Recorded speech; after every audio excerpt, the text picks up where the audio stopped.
If you want to enhance your security on Venmo by removing old devices, follow these simple steps.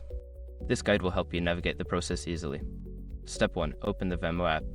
Launch the Venmo app on your smartphone or tablet. Ensure you are logged into your account to access your settings. Step 2. Go to Settings. Tap on the menu icon, usually located in the top left corner. From the menu, select Settings to open your account settings. Step 3. Access Security Settings. In the Settings menu, find and select Security.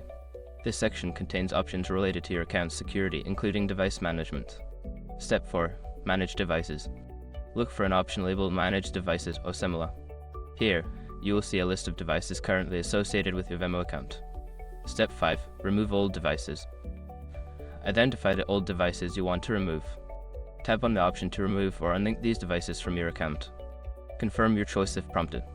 By following these steps, you can easily remove old devices from your Venmo security settings and keep your account secure.